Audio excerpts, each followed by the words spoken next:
Voilà. Alors, je suis très contente. En fait, je suis dans la joie de vous amener un enseignement aujourd'hui sur la joie. La dernière fois que j'ai parlé à l'Assemblée, j'ai parlé de l'anxiété. Je pense que ça fait longtemps. Mais aujourd'hui, le sujet est beaucoup plus joyeux. En fait, le titre de mon message est le pouvoir de la joie.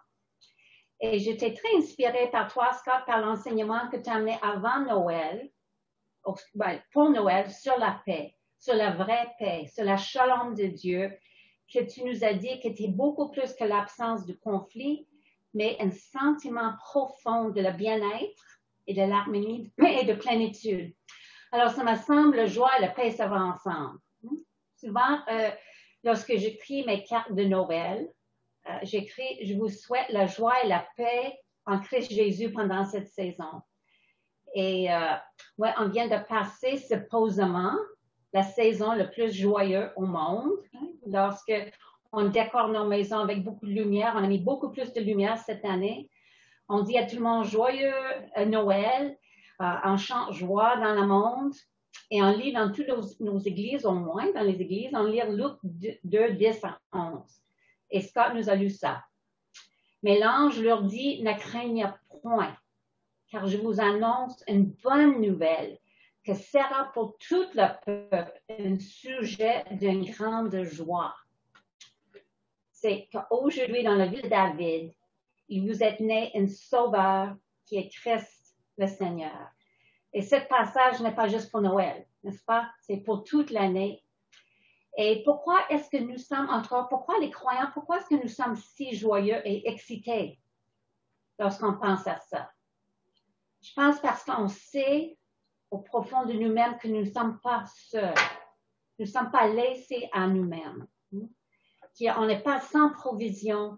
Dieu est avec nous. Dieu est en nous.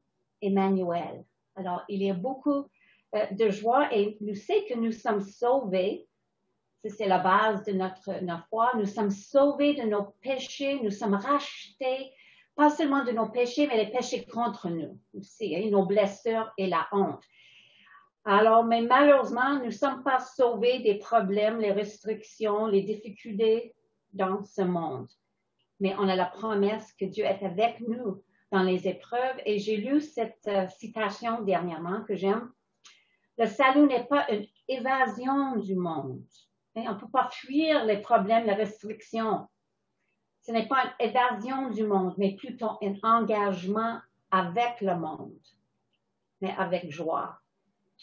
Alors, il y a 36 ans, en 1984, j'ai été invitée à une banquette de Noël par une collègue du travail et c'est là où j'ai rencontré Yves pour la première fois.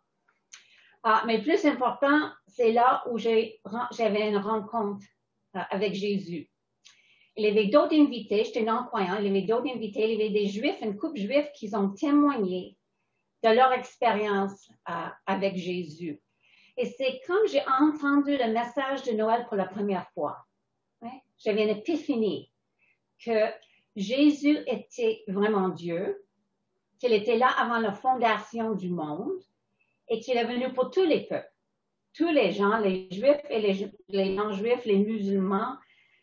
Et sûrement, parce que j'ai grandi dans l'Église, sûrement j'ai entendu ce passage en Jean 1:12, et c'est comme je l'ai entendu pour la première fois. Mais à tous, Juifs, non-Juifs, tous, ceux qui l'ont reçu, à ceux qui croient en son nom, elle a donné le pouvoir de devenir enfants de Dieu. Alors, il y a 2 mois après, dans un festival de voyageurs qui était planifié par Yves, je parle de Yves, mon mari, j'ai donné ma vie à Jésus, j'ai décidé de le suivre et je me réjouis dans la joie de mon salut depuis ce temps-là. Par contre, pour ceux qui me connaissent un peu, je sais, mais entre moi, j'ai une tendance quand même d'être une personne un peu mélancolique. Jusqu'à récemment, j'ai vu le changement dans ma vie. Et aussi une personne un peu inquiète. Et aussi, je travaille, mais en tant que conseillère en relation d'aide, je travaille avec beaucoup de monde, où j'en passe beaucoup de temps avec le monde qui, souvent, ils luttent avec une absence de joie dans leur vie. Leur vie est souvent, pas toujours, mais caractérisée par la tristesse, par le déprime, entre l'anxiété. Alors, ce sujet de la joie, ça m'interpelle, hein? Ça m'inspire, ça m'encourage vers entendre encore plus vis-à-vis de la joie. Juste en passant, dans le mois de décembre, j'ai vu doubler le nombre de clients que je vois en temps normal. Et je pense que même si, comme je t'ai dit, le Noël, lorsqu'on voit le Noël s'approche, c'est pour nous souvent un sujet de joie et de paix. Je pense beaucoup entre nous, on a approché Noël cette année avec un peu de déception et d'appréhension aussi. Alors, c'est ça. C'est pour ça que j'ai préparé, je voulais m'enseigner davantage sur la joie. Et j'ai lu un journal, en tout cas, je ne sais pas si vous voyez, mais c'était Time Magazine. Il y avait une édition spéciale complète sur la joie. Et les auteurs, ils ont abordé la joie de toute façon, de tous les aspects de la joie. Ils ont posé beaucoup de questions. Peut-être les questions que vous avez aussi sur la joie. Et entre les questions que souvent je me pose. Est-ce que nous pouvons trouver ou vivre de la joie face à la perte personnelle? Ou dans d'autres mots, est-ce que c'est possible d'être joyeux et triste en même temps? Est-ce que nous pouvons être joyeux lorsque ça va mal? C'est quoi qui nous rend joyeux ou heureux? Avons-nous le droit même? Est-ce que c'est permissible d'avoir ou de chercher ou de cultiver la joie dans un monde souffrant? Alors souvent, je me pose ces questions. Et juste pour aborder la première question. Et souvent, je pose beaucoup de questions, mais c'est pas que je veux que vous répondiez hein, tout de suite. Je sais, lorsque je suis live, ça arrive. Mais c'est pour votre réflexion intérieure lorsque je pose les questions. Est-ce que nous pouvons vivre la tristesse et la joie en même temps? Et moi, je dis oui. On peut vivre deux émotions complètement opposées. Hein? La colère, l'amour, la haine, l'amour, la tristesse et la joie à la même temps. Il y a une ambivalence. C'est difficile, c'est dur. C'est confus, mais oui, on peut vivre deux sentiments en même temps. Et j'aimerais juste réfléchir un peu sur la naissance de Jésus encore. On n'est pas si loin de Noël. Rappelez-vous que les bergers, les anges, Joseph et Marie, ils étaient très joyeux, sont réjouis de la naissance de Jésus.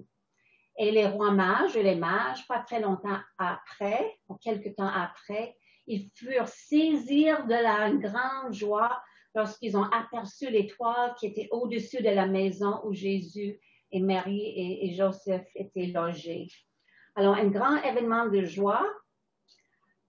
Beaucoup de monde qui ont réussi, ils ont vécu la joie, mais peu de temps après, et là, on n'aime pas lire ce passage dans la Bible, les parents et les jeunes à Bethléem, ils ont lamenté, ils ont pleuré, ils refusaient d'être consolés. Pourquoi? Parce que le roi Hérode, le roi nommé par les Romains, le roi des Juifs, et c'est ça qui est important, il a ordonné que tous les enfants en bas de 2 ans qui soient tués.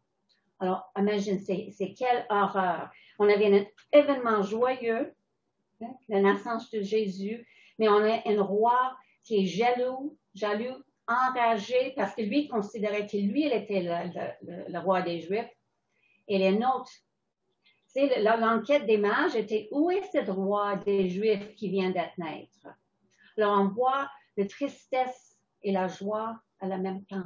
Est-ce qu'on peut continuer malgré cette grande souffrance de se réjouir dans la naissance de Jésus? Enfin, comme je t'ai dit, c'est une partie de Noël que je n'aime pas, une partie de l'histoire de Noël que je n'aime pas vraiment aborder. Alors, mais c'est là. Mais aujourd'hui, j'aimerais mettre l'accent, je vais me concentrer quand même sur la joie et toutes les choses qui nous rendent joyeux et ils sont vraiment nombreuses. Tu vas voir, je vais commencer de les nommer. Alors, comme je viens de dire, la bonne nouvelle qu'un sauveur nous est né, ça nous rend joyeux. Mais est-ce qu'il y a d'autres choses? Comme par exemple, la musique triomphante, comme ode à la joie, joie dans le monde. Le cœur, une autre chose, le cœur résiliente qui triomphe du mal et la perte.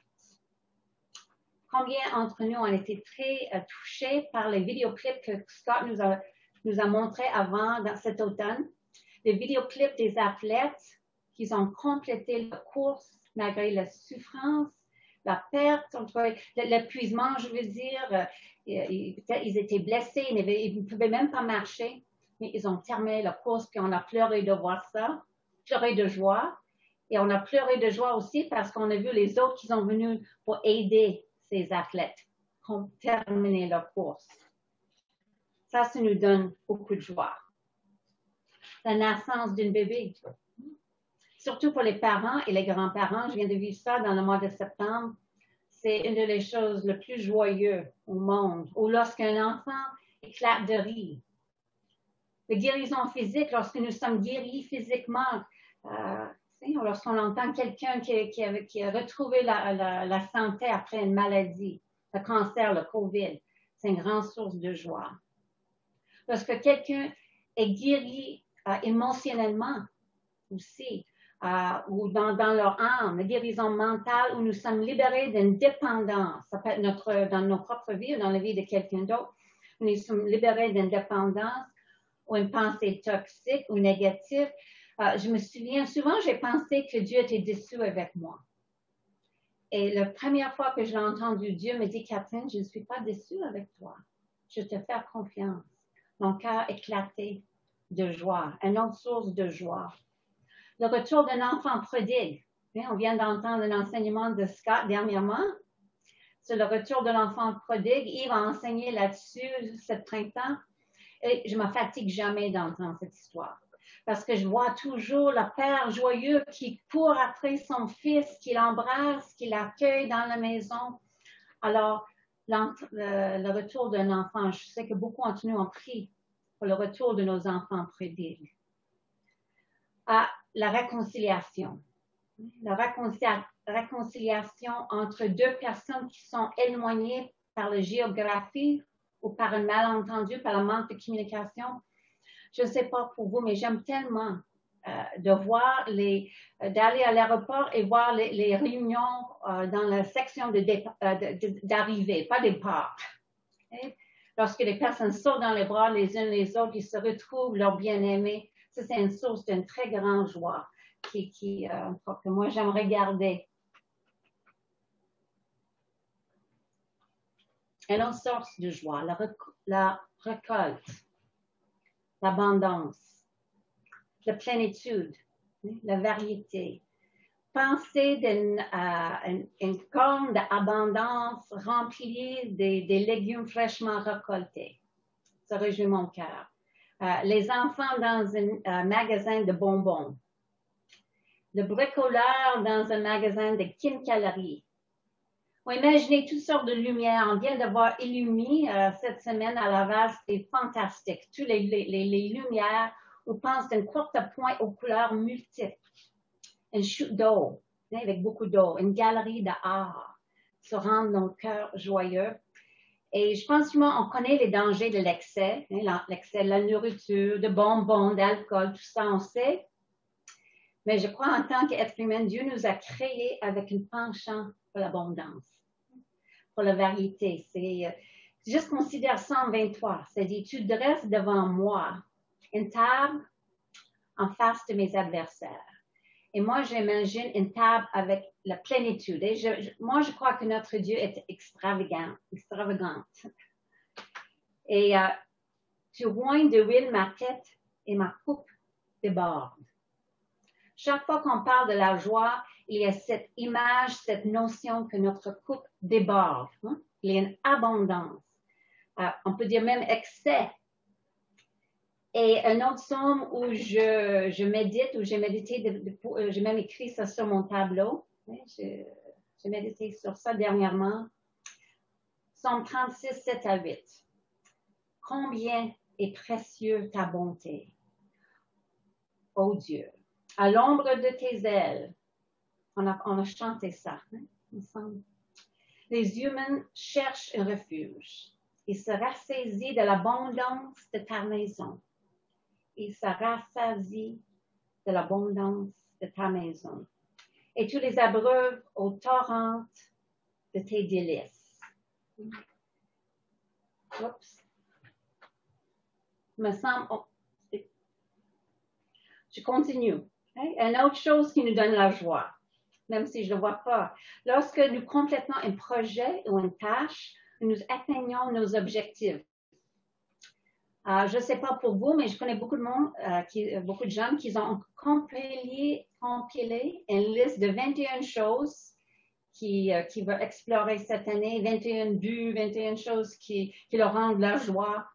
Alors, pour l'année 2021. Alors, je n'ai pas commencé ma liste, mais j'aimerais faire ceci. Et finalement, une autre chose qui nous rend la joie, c'est lorsque nous découvrons notre véritable appel, notre vocation, notre raison d'être.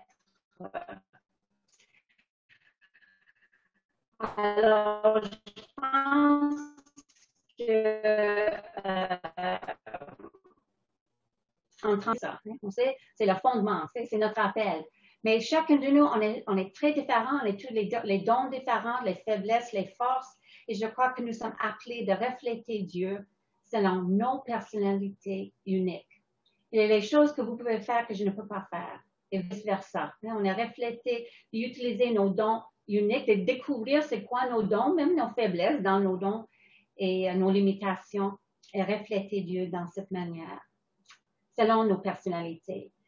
Alors, je ne sais pas, cet homme-là, Frederick Buechner, mais souvent, je l'ai entendu cette citation de lui, et lui, il a dit que l'endroit où Dieu vous appelle est l'endroit où votre profonde joie et la fin profonde du monde se rencontrent. Là, je vais le répéter. L'endroit où Dieu vous appelle est l'endroit où votre profonde joie ou allégresse et la fin profonde du monde se rencontrent. Et qu'est-ce que ça veut dire pour moi? C'est que vous êtes appelés à servir Dieu dans le domaine que vous aimez et que vous êtes doués. Alors, je viens de nommer plein de choses, je pense qui nous rend joyeux. Je pense que la liste est illimitée. Mais la question est toujours, et je sais que c'est facile de louer Dieu, d'être dans la joie lorsque les choses vont bien. Mais la question, je reviens à cette question. Est-ce que c'est possible de vivre la joie même lorsque les choses ne vont pas bien? Face à une perte personnelle, face à les difficultés, les épreuves comme on vit maintenant, est-ce que c'est possible de vivre la joie? Une joie profonde et de trouver les raisons de se réjouir? Encore pendant la fête, j'ai lu un article dans la Gazette, dans un journal à Montréal, qui était intitulé « Une ode à la joie accompagne une période de perte ». Et en fait, c'est la vie de Beethoven et sa carrière renommée, sa carrière musicale qui était très renommée.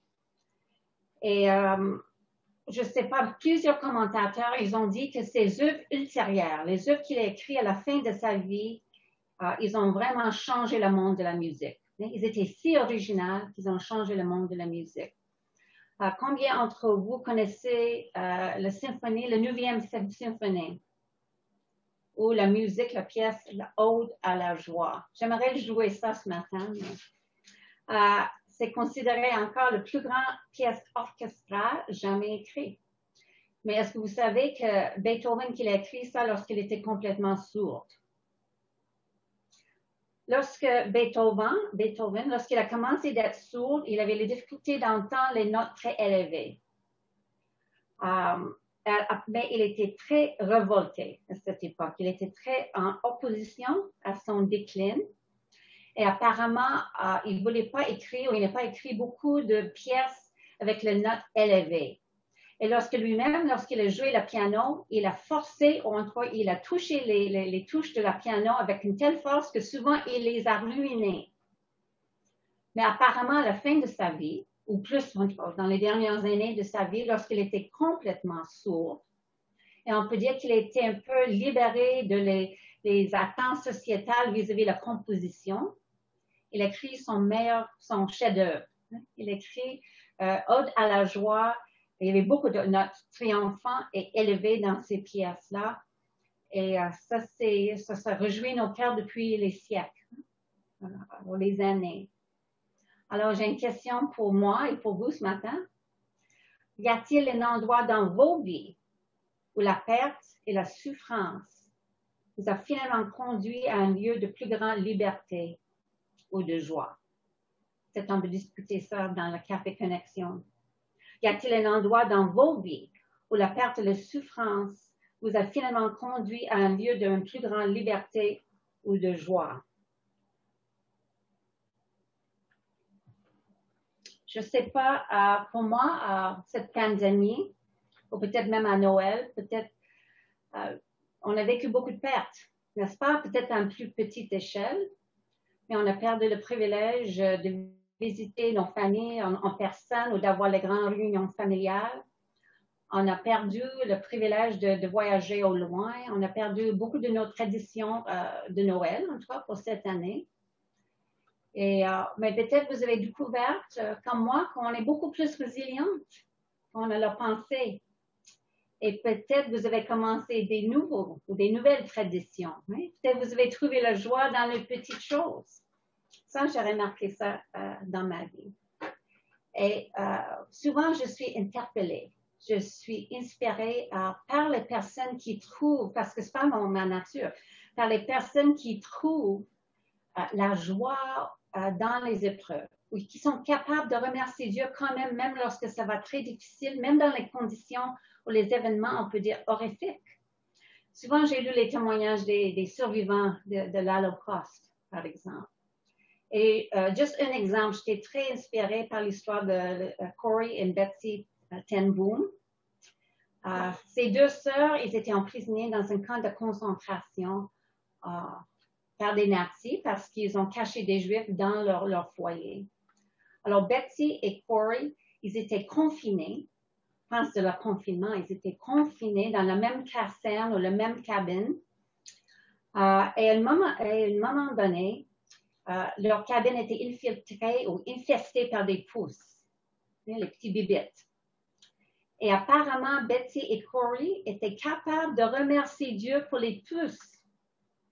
Je ne sais pas comment, mais ils ont peut-être constaté que les nazis, les gardiens de prison, ils ont venu moins souvent dans leur cabine pour surveiller parce qu'ils ne voulaient pas être infestés par les petites pousses. Et pour Corey et Betsy, ça veut dire les deux sœurs, ils pouvaient passer le temps dans la prière, plus de temps dans la prière avec les autres prisonnières et aussi dans les petites études bibliques. Alors, considérant aussi les esclaves dans le sud des États-Unis au 19e siècle, au milieu de leur grande souffrance, ils ont chanté les hymnes pleins d'espoir.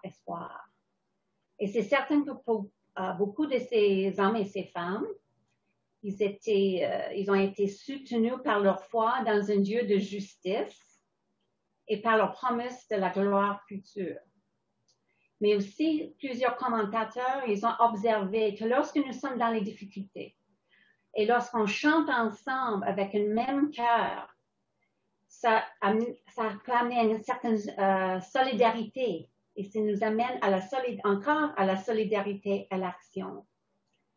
Et malheureusement, la majorité des Noirs, et je vais ajouter aussi les Autochtones, les peuples autochtones en Amérique du Nord, ils continuent de subir les grandes injustices et beaucoup d'inégalités. Et de nos jours, j'ai lu que beaucoup de Noirs aux États-Unis, ils continuent de chanter une certaine chanson qui est intitulée en français « Lève-toi ta voix et chante » ou « Lift up your voice and sing » qui est écrit par James Weldon Johnson. Et quelques lignes de cette chanson, ils vont comme ça, comme ceci. Que notre joie monte. Que notre joie monte. Dieu de nos années fatiguées, God of our weary years, nous a amenés si loin sur le chemin. Et ceci, ça crée un joyeux sens de solidarité pour les gens qui ont connu beaucoup de tristesse reliée au racisme. Et j'ajoute aussi que certains mouvements de justice sociale et les protestations non violentes sont considérés par plusieurs comme un autre exemple de solidarité joyeuse, même si les raisons pour les rassemblements ne sont pas joyeuses. Alors, la solidarité, souvent on dit ensemble, hein, ça nous rend joyeux. Alors, cette réflexion m'a amené à une autre pensée, ou cette constat. Est-ce que c'est légitime? Est-ce que c'est permissible? Est-ce qu'on nous rend le droit de parler de la joie, de cultiver la joie, de poursuivre la joie dans un monde souffrant? Alors, je connais beaucoup de jeunes qui sont coupables, moi-même inclus, des fois, lorsque je constate que j'ai plus de privilèges des autres, lorsque je souffre moins que des autres. Tu sais, j'ai beaucoup de bénéfices dans ma vie. Alors, on peut venir à la conclusion, et je pense que c'est fausse, que nous ne devrions pas être heureux ou cultiver la joie dans notre vie. Alors, je n'ai pas une réponse complète à ça, cette question. Hein, c'est une question profonde. Je sais, oui, on va souffrir dans ce monde. Je sais que nous sommes appelés de pleurer avec ceux qui pleurent, que Dieu lui-même, Jésus, nous a invités d'identifier avec lui dans sa souffrance. Mais en même temps, comme Scott a dit la semaine passée, au début de cette... aujourd'hui, il a dit, Dieu est un Dieu de la fête. Je crois ça. Dieu est un Dieu de célébration. Dieu nous a créés aussi pour la joie. Il est un Dieu aussi qui est joyeux aussi. Il n'est pas un rabat joie ou un briseur de joie. Et je vois ça dans la Bible. Je vois ça dans le Psaume 118, 24. Tout le monde connaît ce verset sûrement. C'est ici la journée que l'Éternel a fait, quel que soit pour nous un sujet d'allégresse et de joie. Alors, il y a d'autres versets dans la Bible qui parlent de la joie. Romains 14, 17. Car le royaume de Dieu est la justice, et je fais une paraphrase. Le royaume de Dieu est la justice, la paix et la joie par le Saint-Esprit. Le fruit de l'esprit, en Galates 5, 22. Le fruit de l'esprit, c'est l'amour, la joie et la paix, etc. Desmond Tutu, c'est un homme qui a écrit beaucoup sur la joie. Il a écrit un livre avec le Dalai Lama, le livre de la joie. Mais Desmond Tutu était l'évêque en Afrique du Sud. Il est aussi le gagnant de le prix Nobel pour tous ses efforts de terminer ou mettre fin à l'apartheid en Afrique du Sud. Et lui, il écrit beaucoup, comme je dis, sur la joie. Et en même temps, il a vécu beaucoup d'injustice et de souffrance. Mais il a dit ceci sur la joie. Il nous enseigne que ultimement, notre plus grande joie est lorsque nous cherchons à faire du bien aux autres. On connaît ça en tant que chrétien. Et il répète les mots de Jésus, je crois, dans d'autres mots. Jésus nous a dit, et Paul nous rappelle ces mots en Actes 20, 35, il y a plus de bonheur à donner qu'à recevoir. Alors, on a beaucoup de joie lorsqu'on donne aux autres. Et je sais que beaucoup d'entre nous, beaucoup d'entre vous, vous avez vécu ça lorsque vous travaillez à la banque alimentaire, lorsque vous partagez la bonne nouvelle avec un voisin, lorsque vous faites les petites commissions ou les petites choses pour les actes de bonté pour quelqu'un, tu donnes un bouquet de fleurs à quelqu'un, ça nous donne beaucoup de joie. Mais il y a un paradoxe ici, et j'aime les paradoxes. J'aime, un peu comme Yves, sur cette côté. Mais il y a un paradoxe, s'il y a plus de joie de donner qu'à recevoir, pourquoi est-ce qu'on se donne la peine de chercher le bonheur, de cultiver la joie dans nos vies juste pour nous-mêmes? Dans d'autres mots, avec une autre perspective, est-ce que nous pouvons justifier pour prendre les vacances?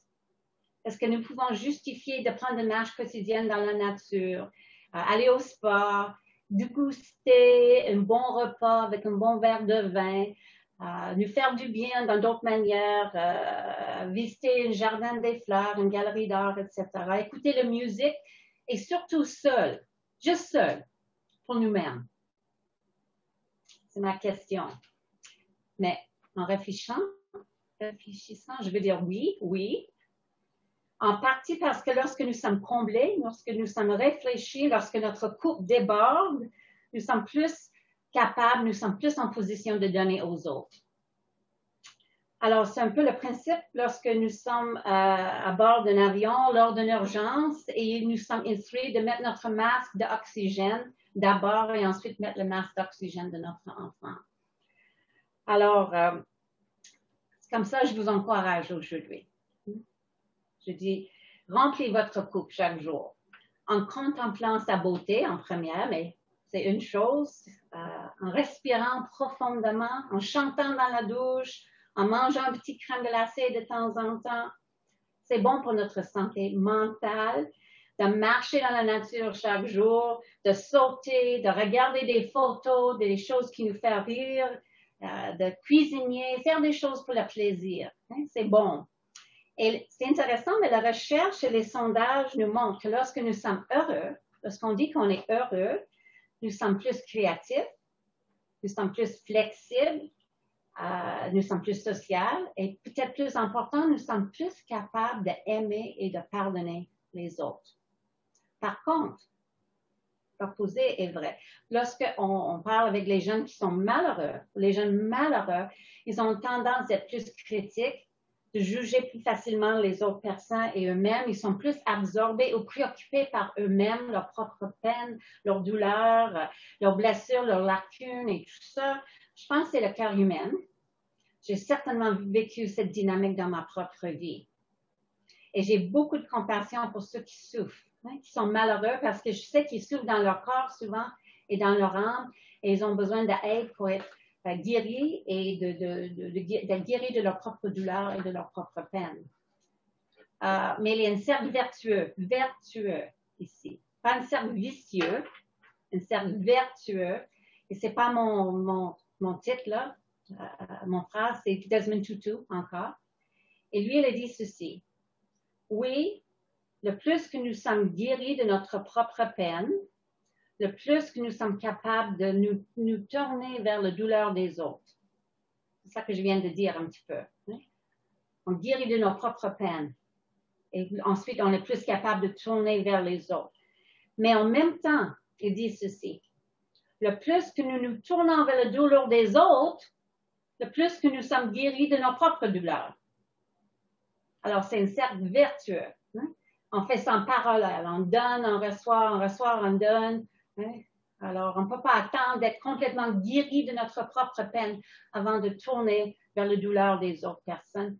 Et je vais terminer avec une histoire qui m'a touchée dernièrement. C'est l'histoire de la reine, c'est long, l'histoire de la reine de la violette africaine de Milwaukee. Milwaukee, c'est une ville aux États-Unis. Alors, c'est basé sur une vraie histoire.